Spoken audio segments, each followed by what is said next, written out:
7h51, Antoine, le secrétaire départemental du syndicat de police Alliance, est l'invité de France Bleu Périgord Matin. Bonjour Patrick Benoît. Oui, bonjour. Si vous défilez de manière unitaire pour la première fois depuis 20 ans, aujourd'hui, c'est d'abord pour dénoncer les suicides. C'est quelque chose qui est très marquant aujourd'hui dans la police. C'est quelque chose qui vous inquiète beaucoup. Bien sûr, c'est quelque chose qui nous inquiète beaucoup. Plus d'une cinquantaine de suicides depuis le début de l'année. On va faire cette marche de la colère donc intersyndicale à Paris parce qu'on en a marre de pleurer les nôtres. Voilà, on dénonce un manque d'absence de mesures sociales au sein du ministère de l'Intérieur. On vous a rapporté en tant que syndicaliste, des cas de policiers périgourdins qui sont en souffrance, sans forcément aller jusqu'au suicide, mais qui sont en souffrance. Bien sûr.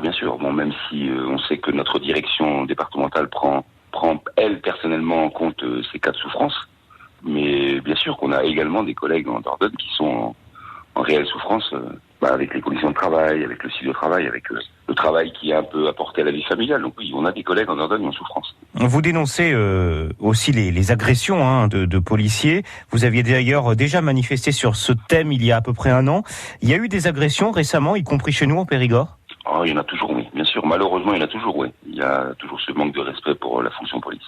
Et les agressions, oui. Les agressions sont en augmentation, que ce soit des outrages, soit des violences, des rébellions. Le policier intervenant maintenant est de plus en plus méfiant à l'égard des personnes qu'il croise. Vous avez vraiment senti une évolution de ce côté-là depuis ces dernières années ? Oui, bien sûr. Et puis le fait d'être un petit peu stigmatisé avec ces gilets jaunes, on va dire, de policiers agresseurs, même en Dordogne, on le ressent. Il n'y a pas de souci. Vous dénoncez les agressions de policiers. Il y a aussi évidemment les agressions verbales. Vous en avez parlé. J'imagine que vous, en tant que policier syndicaliste aussi, vous avez été choqué par les propos de Jean-Luc Mélenchon, le leader de la France Insoumise, qui a parlé de barbares. Tout à fait. D'ailleurs, notre organisation syndicale, au niveau national, a organisé une contre-manifestation, on va dire, face aux locaux de M. Mélenchon. Bien sûr qu'on ne peut pas accepter. On ne peut pas accepter qu'une personne politique traite les policiers en général de barbares. 7h54, Patrick Benoît, le secrétaire départemental du syndicat de police Alliance, est l'invité de France Bleu Périgord Matin. Plus globalement, vous en avez parlé brièvement déjà, de meilleures conditions de travail. Ça veut dire quoi concrètement ? Est-ce qu'il vous faut des moyens, des recrutements ? Qu'est-ce que vous demandez concrètement ? Un petit peu de tout. Des moyens, c'est sûr. Ça, c'est sûr. Il faut voir pour des gens en Dordogne. Donc, moi, je veux parler pour la Dordogne.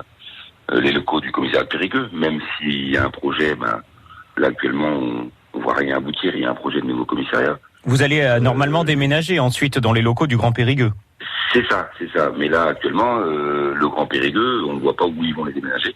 Donc on s'inquiète un petit peu. On va faire des réunions avec la préfecture pour en discuter. Ça, les véhicules, on travaille dans des conditions, terribles quoi. Vraiment terribles quoi. Il faut que les gens le sachent. C'est-à-dire, par exemple, les véhicules, ils sont pas en état de rouler. Ça veut dire quoi très concrètement en fait ? Les véhicules sont en état pitoyable, voilà. À l'intérieur, c'est un état pitoyable. On a eu des véhicules qui ont été immobilisés par manque de contrôle technique. Donc comment faire respecter le règlement si nous-mêmes on ne l'est pas ? L'autre dossier qui vous fait descendre dans la rue, l'un des autres dossiers en tout cas, c'est la réforme des retraites. On a vu déjà beaucoup de professions se mobiliser contre ce projet. Le gouvernement qui veut supprimer les 42 régimes de retraite, dont celui spécial pour les policiers. Vous aussi, vous voulez garder votre système propre ? Bien sûr. Disons que nous n'avons vraiment pas un métier facile. Ça, c'est une certitude. On a un métier facile, spécial, dont on mérite un statut spécial. Ça, il n'y a aucun souci.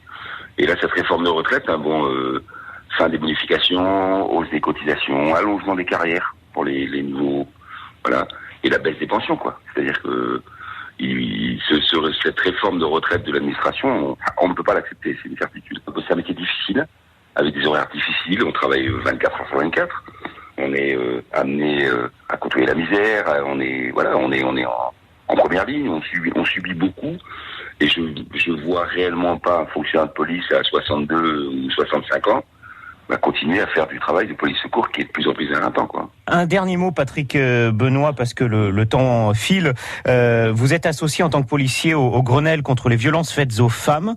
D'ailleurs, votre nouveau patron en a fait sa priorité. Est-ce qu'il y a des changements, vous le voyez au quotidien, dans la prise en charge des victimes ? Oui, tout à fait. Notre nouveau patron, c'est une priorité et il le met quand même assez bien en place. Il y a des meilleures prises en charge. Nos policiers sont formés. Et nous sommes en lien direct avec plusieurs associations périgourdines, les foyers de femmes. Oui, il y a eu un changement, oui, tout à fait. Pour terminer l'interview, Patrick Benoît, ce sont les 3 questions. Vous répondez en toute franchise par oui ou par non. Conseilleriez-vous à votre fils de faire policier plus tard ? Oui. Est-ce que face au rejet auquel font face maintenant parfois les policiers, il peut arriver aux policiers de déraper ? Non. Est-il impensable que les policiers aient le même régime de retraite que tout le monde ? Pas du tout, non. Là, j'insiste un peu, mais non, bien sûr. Je pense que le discours que vous avez sur quelques minutes et cette marche de la colère aujourd'hui justifie le contraire. Merci Patrick Benoît d'avoir été avec nous ce matin. Et l'interview à réécouter en podcast sur francebleu.fr.